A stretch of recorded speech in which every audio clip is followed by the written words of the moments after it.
You guys, me again. Time for another book review. Book we're talking about today is one that was recommended to me by a listener, and I'm really glad that they recommended this one because this one was actually a really fun read. This one is called The Hollow Places by T Kingfisher. Now, T Kingfisher is actually a pseudonym of an author and artist named Ursula Vernon. Now, I hadn't read any of her other stuff. Apparently, she's kind of better known for doing children's books. I think she did a series called The Hamster Princess, and she did one called, I think, Dragon Breath, so she did like a bunch of those. She also does, I believe, is a webcomic called Digger, and she does like a lot of digital art and stuff like that. But under the name T Kingfisher, she actually writes horror, fantasy, stuff like that for adults. And this is actually the first one of hers that I ended up reading. This came out back in October of 2020, so it's fairly recent. A lot of people too have recommended another one that she wrote, I believe a year or two before this one, which was called The Twisted Ones. And actually I enjoyed this one so much that I will probably go back and read that one and probably review it at some point, although it might be a while before I get to it. But so the setup of this one, it's really interesting because I saw like a lot of other channels reviewing this, and I read a lot of reviews of it on Goodreads. Seems to be getting really positive feedback and everything, although I feel like 98% of the reviews didn't acknowledge or didn't know that this is actually based loosely on the Algernon Blackwood classic horror story, The Willows, which actually, if you have never read it, H.P. Lovecraft called it one of the most frightening stories in the English language. I actually did a reading of it on my Witching Hour show a while back. So basically, this story takes the premise of The Willows, which is kind of about these willows being almost like elder god type of thing. It's a very cosmic horror type of concept, and kind of transplants it to the modern day. So it's not like this idea of these willows being sort of like elder gods or something. That doesn't come out of nowhere. That actually comes from the Algernon Blackwood story. So I don't know if anybody, and actually at the end of the book, she does acknowledge that's where she got the idea from, because she's talking about how she got the idea from the book, and how she wanted to kind of expand on that mythology a little bit, or as I said, bring that concept of that story up into the modern era. So what you have is this young woman, I believe she's in her 30s, and her name is Ciarra. She has just gotten a divorce from her husband, Mark, and she's kind of, as you probably would be, at a crossroads in her life, and she doesn't have a lot of money. So she decides she's going to move back to her hometown of Hogchapel, North Carolina. Now, she's initially going to stay with her mother. This is a proposition that isn't really all that enticing for her, because her and her mother don't really get along. However, something that ends up happening is that her Uncle Earl, who is a delightful human being, he says that she can have a place to stay and a place to work in his museum, which is downtown in this little bitty little town. Now, this museum has the wonderful, wonderful name of the Glory to God Museum of Natural Wonders, Curiosities, and Taxidermy. So basically, Uncle Earl is kind of one of those lovable old coots who kind of just believes everything. He must believe in aliens and Bigfoot and Mothman. And so he has this really quirky museum that just has all this really cool shit in it. Like all these weird taxidermied animals, all this kind of stuff. Like he has a Fiji mermaid. He has all this kind of crazy. I mean, I love that kind of stuff. So I love that this story was set in that environment, because it was just like a really fun environment for this story to be set in. So Ciarra has grown up in this museum, and she always had a great deal of affection for it. She always had a great deal of affection for Uncle Earl. So he basically gives her a room in the back of the museum and says, you can live here rent free as long as you help me out with the museum, help me do an inventory, because he's never done one. Everything's just kind of thrown around, whatever. And she very happily takes him up on this offer. Now, as it turns out, shortly after she moves in, Uncle Earl ends up having to get surgery. I believe it's like some knee surgery or something like that. So he's in it a little bit at the beginning, but then he's kind of out of commission for most of it. And she's sort of running the museum all by herself. As I said, this is a very small town, so you just kind of get these little tourists popping in there every now and then, like to buy some t-shirts and mugs and going, hey, look at all this crazy shit in here. So she's having a fun time, working in the museum and getting back in touch with all the cool shit she loved in her childhood. Now, she also has a friend, this dude named Simon, who is a barista at the coffee shop next door, because I think Uncle Earl like owns the whole building. So he rents out to several other little shops and shit like that, like in this little bitty downtown area. Now, Simon is kind of, and I don't mean this to sound dismissive, because he actually probably really is the best character. He's kind of like your stereotypical like sassy gay sidekick. He also has like kind of a goth kind of thing going on. He's like always wearing fishnets and a top hat, and he's got like Nick Cave posters in his apartment, which is over the coffee shop. And so he's just like a real funny, he's kind of like the comic relief character. So I think one of the best things about this book, one of the things that I enjoyed the most was that there's a really lot of humor in it. And a lot of humor stems from Ciarra and Simon's interactions as this crazy shit starts to happen, which I'll get into in a minute, and just them trying to deal with this really mind-blowing, the disbelief that they feel of all this crazy stuff that's going on.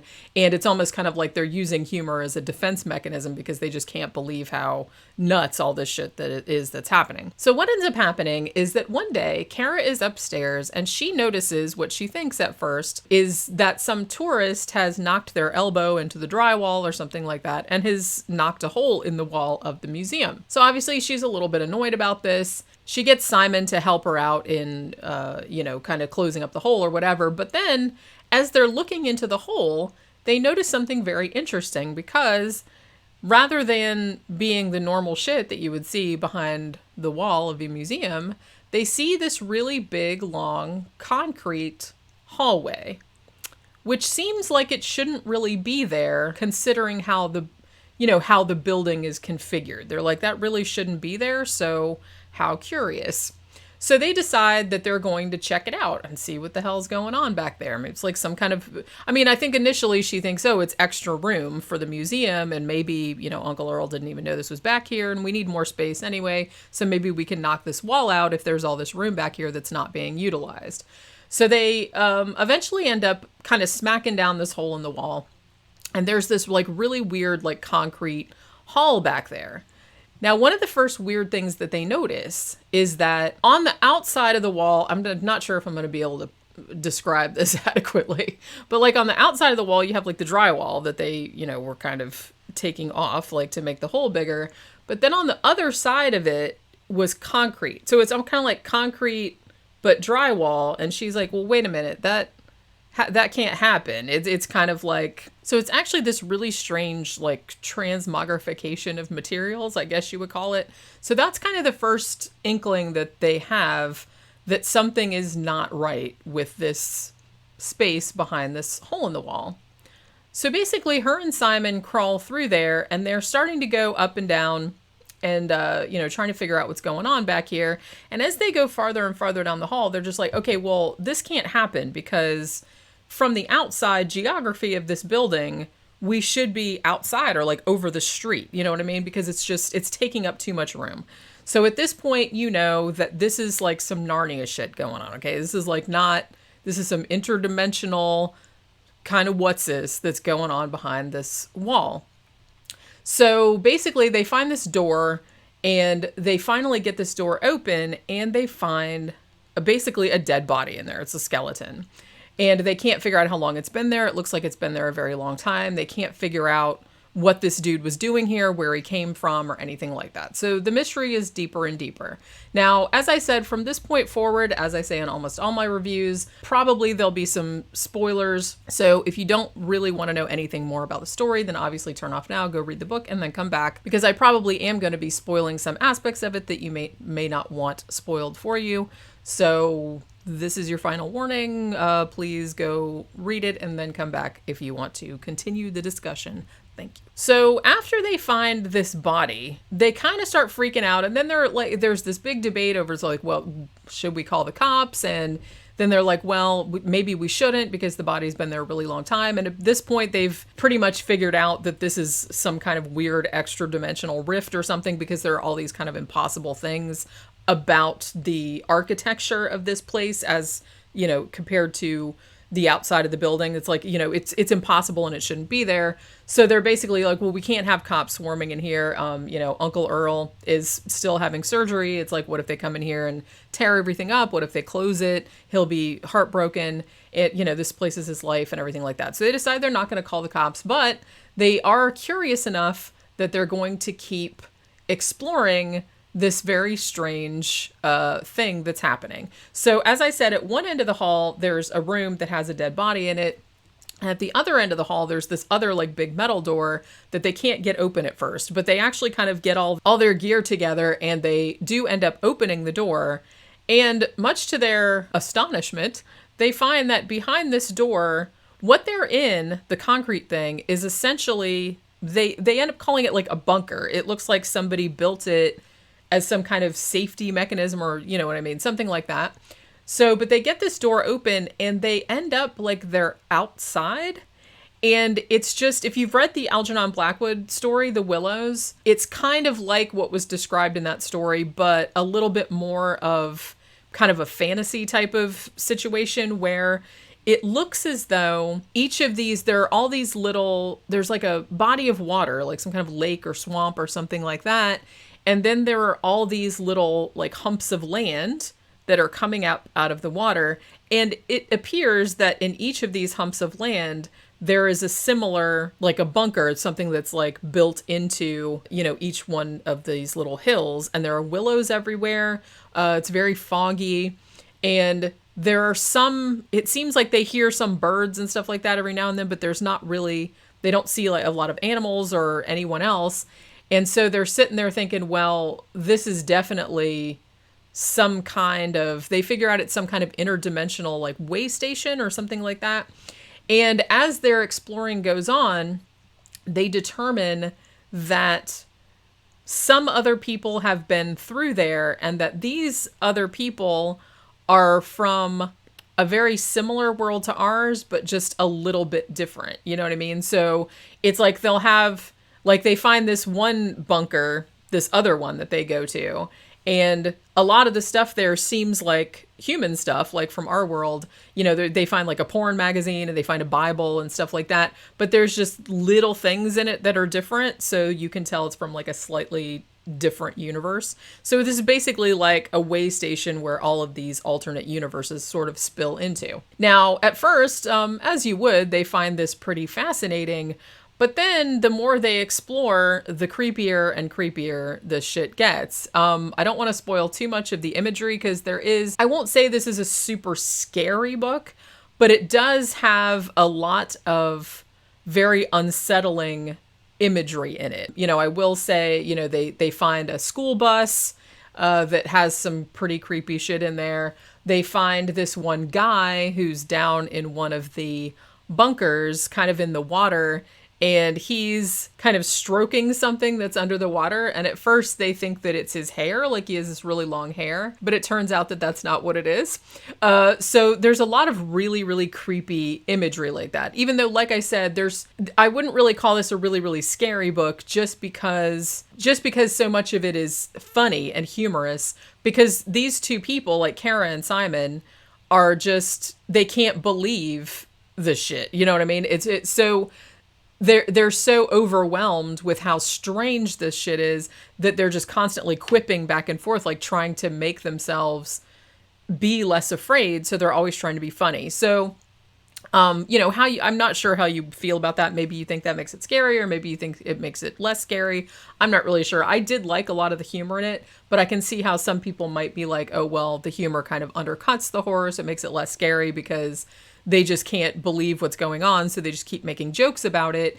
But I don't think it bothered me that much, because I feel like that's kind of what you would do in that situation, particularly if you're that kind of personality type. I mean, if you actually went through a hole in the wall in this little rinky-dink crazy museum somewhere in North Carolina, and suddenly there's this massive interdimensional kind of way station somewhere that's impossible and like can't exist, and you also have to contend with the fact that, you know, all of these other alternate universes exist and you didn't know that they existed before, then probably that's what you would do, because is just make jokes, because otherwise you just kind of go insane.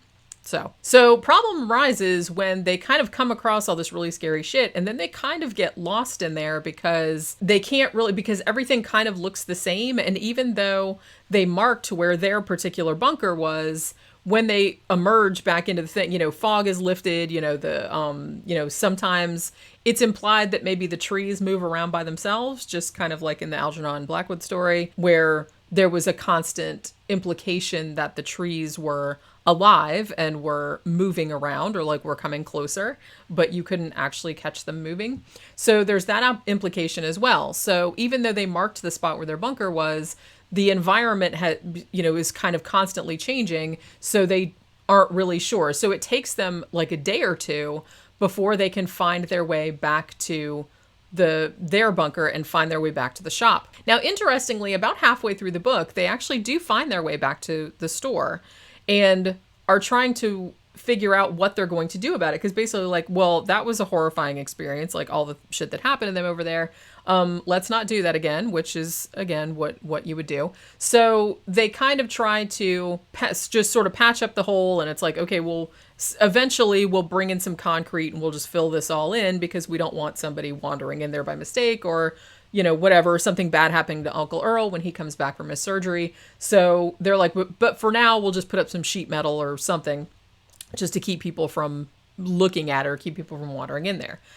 And at this point, I was kind of like, oh, interesting. I thought the rest of the book was just going to be them like exploring and finding more scary shit. So I was really interested that I was like, oh, what's going to happen now that they got back and they decided, like a smart person would, hey, we're not going back in there because, yeah, it's really, really bad. And as I said, just in the Algernon Blackwood story, you kind of see the trees and things. It's kind of hard to explain, like I said, because it's cosmic horror. But there's things like in between the trees that are kind of, you can kind of just see like the shapes of them. And there's also kind of a thing where, particularly Simon, who seems to have a little bit of, I guess what you would call like a psychic ability. They don't go super into it, but he makes a joke that he consumed his twin in the womb. And that, so his running gag is that one of his eyeballs is from his twin sister, and that's what gives him his psychic ability, or because his actual vision is really, really bad, but he seems to have like this imperfect second sight, and he attributes it to having swallowed his twin in the womb, and that's just like her eyeball that's still in his head. So that's kind of how he says it like in a funny way, but that's kind of how he explains it. So sometimes he can see things that Ciarra can't see, in the sense that even though something isn't there, he can sense that it's there, like kind of with this psychic power and stuff. Like I said, it's not overdone, it's not cheesy or anything like that. It's just like a little extra ability that he has that she doesn't have. So it turns out that after they get back to the store and kind of get it all covered up, and they think, okay, well, you know, that's all we're gonna do about that until we can get the hole filled up with concrete. But then it turns out that the place is not finished with them. And it almost seems like it's trying to pull them back into it, like by making them sleepwalk, because Ciarra keeps waking up in the middle of the night and like her fingers are all messed up. And a couple of times she has woken up and is like trying to claw the the sheet metal off, and she's trying to get back in there. So it's almost kind of like, because they've been to this place, it's trying to kind of reclaim them. So that's kind of how they end up having to go back there, because of particular things that happen around that type of thing. Now, I will say too that there is a reason why this hole appeared, and it's interesting because it seems very obvious to the reader. Pretty much as soon as the thing like arrives in the store, you know that it has some particular significance, just because it's described, and so you know that it has significance. And that's kind of one thing. It's that it seems like it took Ciarra a long time to figure out that this object was kind of the cause of this hole opening up, because apparently there are these holes kind of going into this weird willow world everywhere. And they don't necessarily have to be behind a wall. They could just be, because like I said, in the world, they found a school bus. So you're just assuming that somebody drove a school bus into the wrong area one day and they were just in the middle of, this willow world all of a sudden with all of these kind of elder god type creatures looking for them. And that's another thing too, is these creatures, even though they're not, I don't even know if I'd call them creatures, because like I said, it's cosmic horror, but they're these things that they'll consume you, or if they're not hungry, then they'll just play with you and they'll do really fucked up shit, like just unraveling your skin, like while you're alive and shit. So this does have some kind of horrific imagery in it, even though, as I said, a lot of it is humorous, but it does kind of have these really disturbing images in it as well. But yeah, so that's kind of the whole thing about these monsters or whatever they are. They'll either just eat you, which in a lot of ways is kind of better. Because if they don't want to eat you, if they don't happen to be hungry at that time, then they'll just fuck with you and you'll still be alive, but they will change you in various horrible ways, which you do see glimpses of over the course of the story. Now, as I said, I don't want to spoil the ending too much. I liked the way it ended because it didn't go exactly the way I expected, but it was still a satisfying enough ending. It's a weird premise for sure. It's almost kind of like, I don't want to say it's more sci-fi or fantasy than horror, but it definitely has some sci-fi fantasy elements to it, and it's very alternate universe. And as I said, if you've read the Algernon Blackwood story, you can kind of get the gist of where it's coming from. It's like that, but funnier. And there's some kind of crazy, like absurd kind of imagery too at the end, but also sort of, I don't know, it's kind of like comforting because it's almost like the objects in the Wonder Museum where she works are almost kind of like imbued with all the affection that she and Uncle Earl have given them over the years. So it's almost kind of like they end up helping her in the end, which sounds weird because you're talking about a bunch of taxidermied animals, but you'll see what I'm getting at. Also have to say, I really like the character, and he is in this enough to be considered a character, of Bo, the badass cat. I feel like there's a lot of stories where there's like a hero dog. You don't see as many stories with a hero cat. I'm always kind of like, I don't know. I'm even kind of like in a lot of stories and horror movies and stuff like that, like there'll be a cat in it and they're just kind of incidental to the story, or they're just there for everybody to go, oh, a kitty, and then something horrible happens to them. You know what I mean?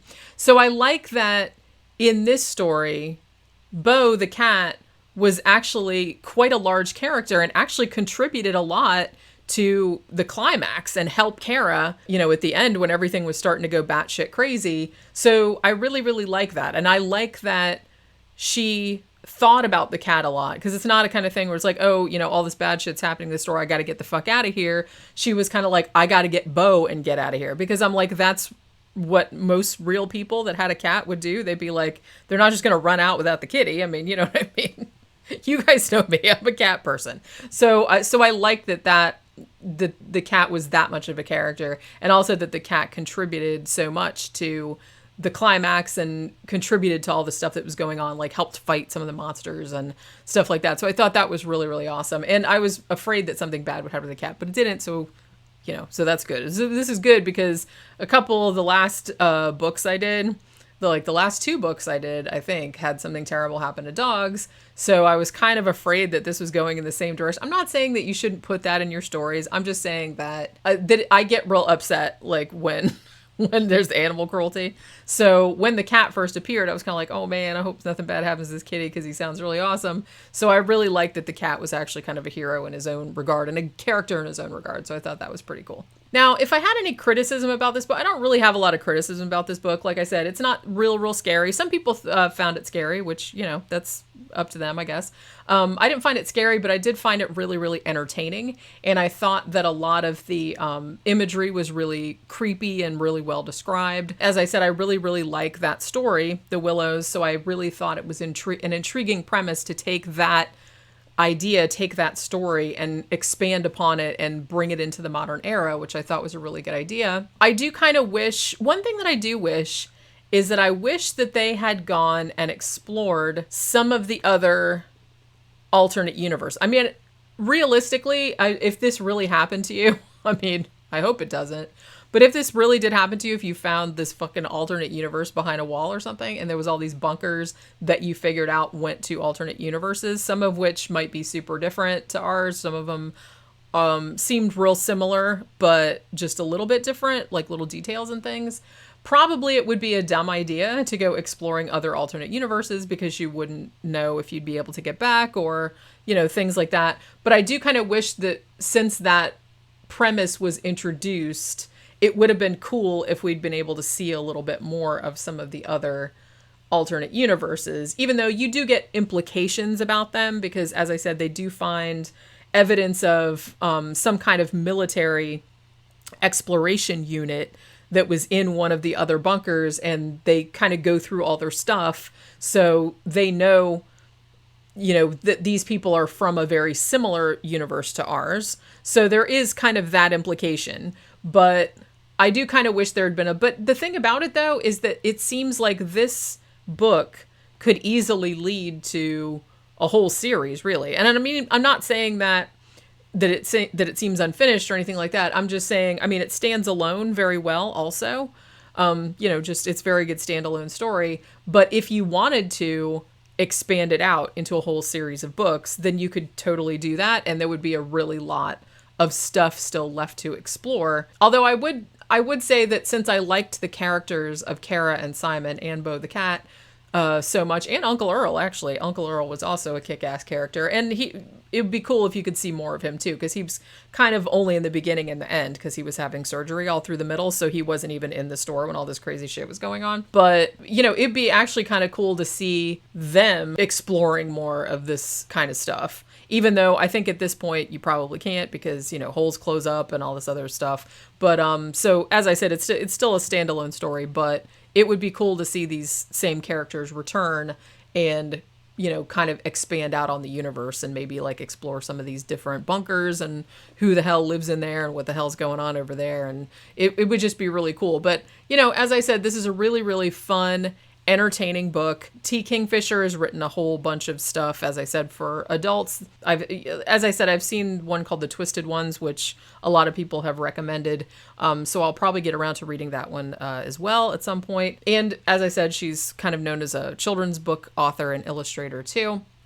And I haven't seen any of her work in that regard, but I'll definitely be looking out for some more stuff because this was just a real fun read. You know, just fun, funny, entertaining with some creepy stuff in it.